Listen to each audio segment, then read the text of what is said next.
গেলাম। Chief returning অফিসারের নির্দেশক্রমে আমি ভোট কেন্দ্রে প্রবেশ করলাম এবং তাদেরকে জিজ্ঞাসাবাদ যখন করলাম, জানার চেষ্টা করলাম, তারাও সেটা মেনে নিয়ে বললো এটা কিভাবে হয়েছে আমরা জানি না।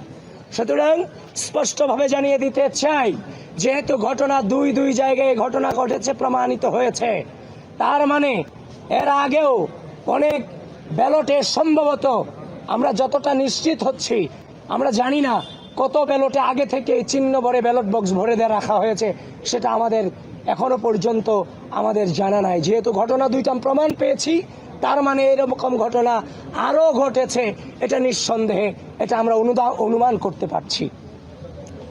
তো এখন কথা হচ্ছে, একদিকে এটা করে বেড়ালেন, নির্বাচনী কারচুপি করলেন, এখন নির্বাচনী কারচুপি করার পরে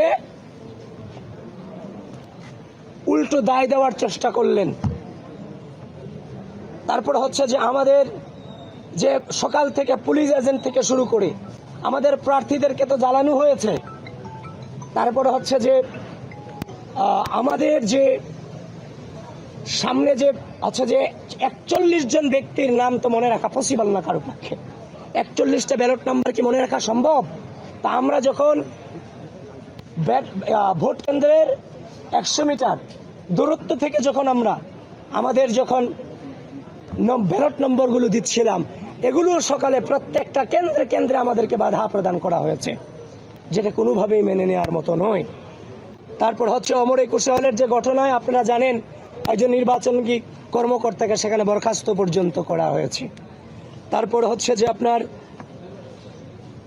বিশ্ববিদ্যালয়ে আমি যতক্ষণ পর্যন্ত ঘুরে দেখি বিভিন্ন ধরনের বহিরাগত ব্যক্তিদেরকে আমি দেখা পেয়েছি।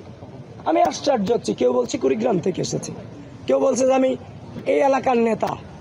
আমি দেখেছি জামাতের অনেক নেতা পাশের নামে এই ঢাকা বিশ্ববিদ্যালয় আজকে সারাদিন ঘুরে বেরিয়েছে। তাহলে এই যে ঢাকা বিশ্ববিদ্যালয়ের ভিসি এবং প্রক্টর, আমাদের পুলিং এজেন্ট দিতে গিয়ে আপনারা আমাদের সাথে নানান ধরনের প্রতারণা করেছেন।